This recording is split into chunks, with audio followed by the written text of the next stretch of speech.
Assalamualaikum warahmatullahi wabarakatuh. Kembali lagi di channel YouTube saya. Kali ini kita akan membahas mengenai arus bolak-balik atau disebut dengan arus AC. Nah, sebelumnya selain arus AC ada juga arus DC. Kalau arus DC itu berarti arus yang searah. Nah, sekarang kita bahas mengenai arus bolak-balik. Arus bolak-balik adalah arus listrik yang arahnya senantiasa berubah. Nah, jadi arahnya selalu berubah ya. Kemudian yang pertama akan kita bahas mengenai arus bolak-balik yaitu nilai efektif. Nilai efektif. Apa itu nilai efektif? Nilai efektif adalah nilai yang terbaca pada alat ukur. Contohnya kalau alat ukurnya ampere meter, berarti yang terbaca di ampere meter itulah yang namanya arus efektif. Kalau yang terbaca di voltmeter berarti itu tegangan efektif. Nah, persamaan untuk tegangan efektif dan arus efektif adalah ini V efektif berarti tegangan efektif itu adalah V maksimum per akar 2, sedangkan I efektif, arus efektif itu adalah I max per akar 2. Ini ya, tolong diperhatikan, F artinya efektif, berarti ini tegangan efektif, ini arus efektif. Oke, lanjut ke rangkaian RLC seri. Nah, tadi sudah saya sebutkan ada yang AC dan ada yang DC. Kalau yang DC ini sudah kalian pelajari di SMP, rangkaiannya hanya semacam ini.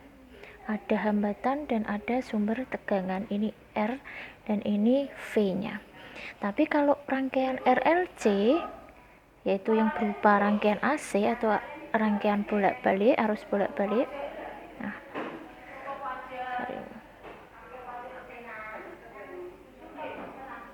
Nah, sorry, ini bentuk.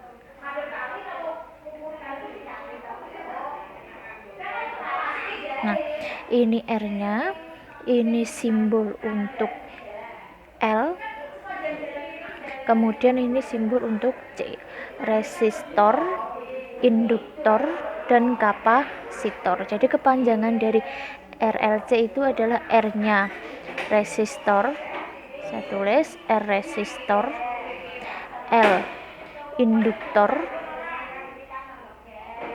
C kapasitor. Nah, resistor satuannya ohm, induktor satuannya Henry, kapasitor satuannya farad. Nah, kemudian masing-masing akan kita bahas. Yang resistor sudah jelas, sudah pernah. Sekarang kita bahas yang induktor dan kapasitor. Karena resistor sudah berubah satuan ohm, maka L kan satuannya belum ohm. Kita ubah menjadi ohm dulu, yaitu dalam bentuk reaktansi induktif. Reaktansi namanya berubah menjadi reaktansi induktif ya. Reaktansi induktif berarti simbolnya omega L. Nah,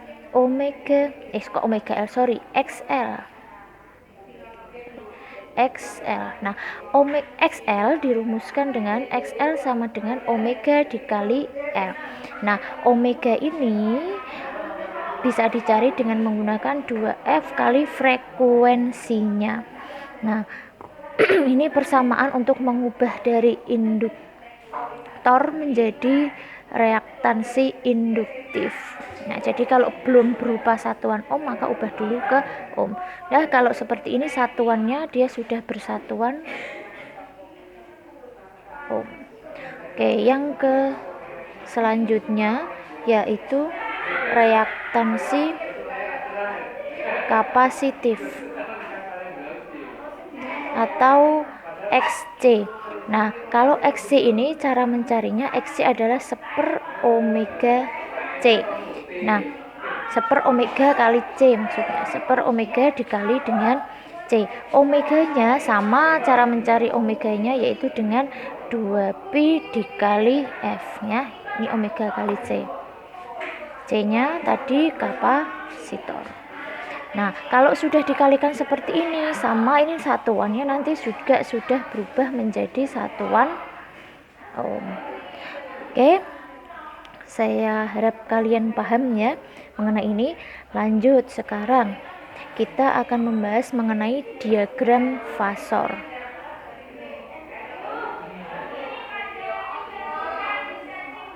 Diagram fasor, kepanjangan dari fase vektor ya. Pada diagram fasor, saya buat sumbu X dan Y-nya. Ini adalah R, XC, XL. XL tadi adalah reaktansi induktif, XC reaktansi kapasitif. Nah, yang mengalir di sini adalah arus listrik.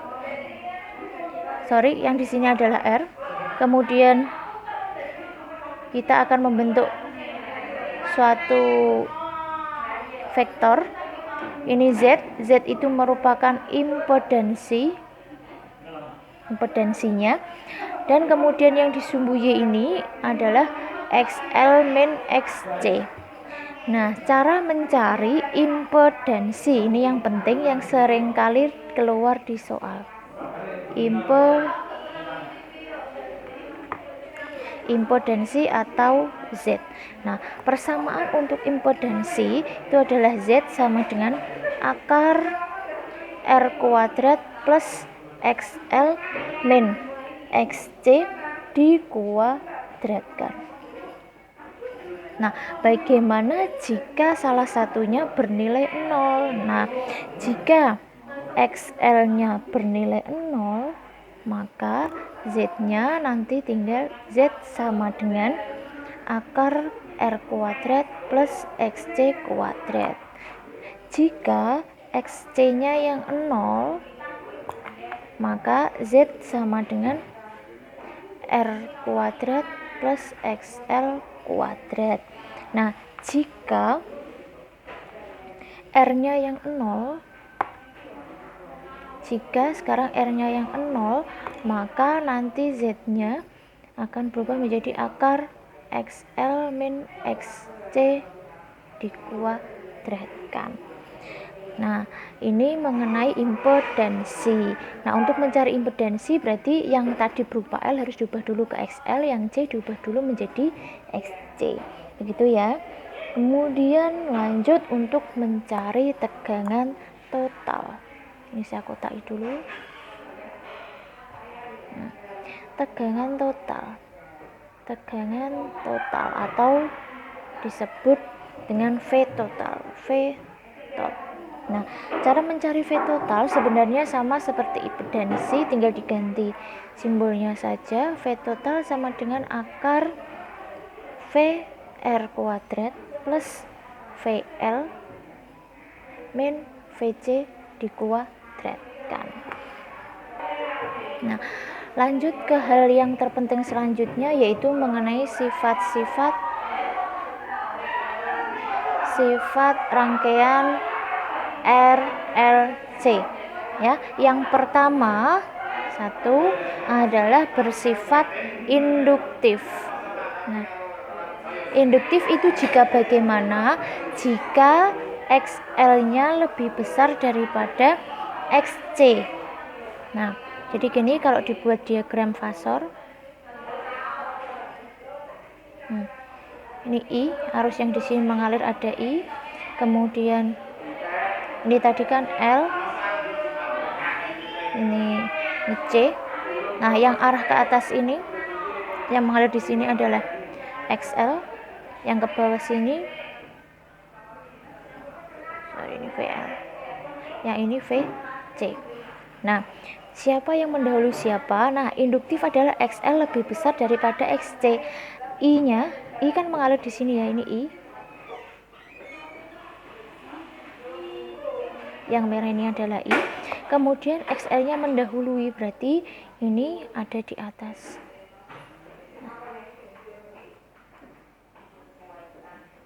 Nah, ini adalah V-nya. Berarti untuk induktif gambarnya akan seperti ini ya, di mana V mendahului I ya. Kemudian lanjut ke yang nomor 2. yaitu bersifat kapasitif. Nah, bersifat kapasitif saya gambarkan dulu untuk grafiknya. Nah, kapasitif itu jika apa? Nah, kapasitif jika XC lebih besar daripada XL. Nah, ini I yang mengalir, ini ada VC, kemudian ini ada VL.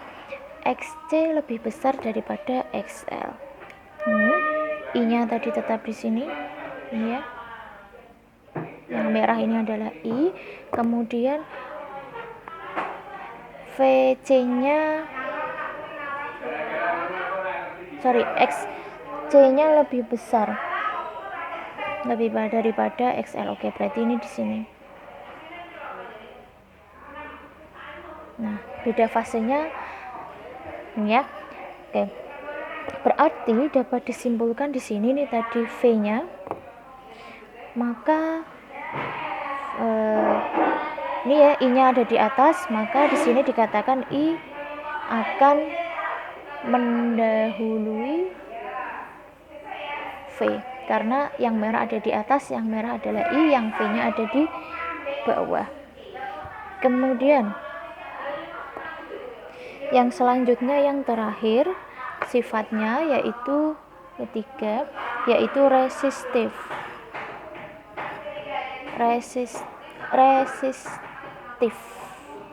Nah, bagaimana jika resistif? Resistif itu adalah XL sama dengan XC besarnya, ya. Maka jika XL sama dengan XC, maka nanti akan terjadi yang namanya resonansi dalam listrik. Nah, bagaimana grafiknya nanti?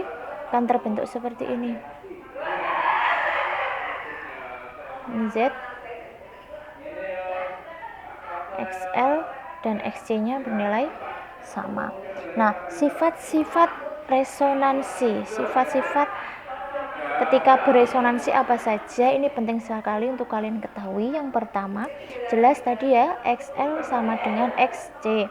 Yang kedua, jika XL sama dengan XC, maka XL tadi kan omega dikali L, XC seper omega kali C. Nah, omega kita satukan, berarti omega kuadrat sama dengan seper L kali C. Nah, biar kuadratnya hilang, maka ini akar 1 per LC. Nah, ini berarti 2πf akar 1 per LC. Berarti frekuensi pada saat resonansi itu adalah 1/2 pi akar 1 LC. Jika ditanya pada saat frekuensi berapa dia beresonansi, cari dengan menggunakan rumus yang saya kotai merah ini. Nah, kemudian ciri yang ketiga yaitu impedansinya besarnya sama dengan hambatannya. Kemudian yang keempat, Z-nya impedansinya bernilai minimum. Jika Z bernilai minimum, maka I-nya akan bernilai maksimum karena berbanding terbalik. Kemudian yang keenam, ciri keenam adalah sudut fasenya bernilai 0 derajat. Nah, ini sifat-sifat rangkaian RLC. Nah, kalau untuk induktif, XL mendahului lebih besar daripada XC sehingga V mendahului I. Sedangkan untuk kapasitif nih ya, XC lebih besar daripada XL sehingga I mendahului V. Sedangkan untuk resistif, XL sama dengan XC sehingga terjadi resonansi. Oke, lanjut.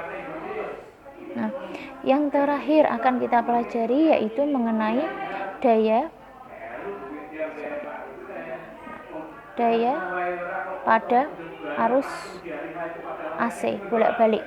Nah, daya untuk arus bolak-balik besarnya bisa kalian cari dengan menggunakan P sama dengan V kali I cos fasenya, atau P sama dengan I kuadrat kali Z cos ya, atau P sama dengan I kuadrat kali R.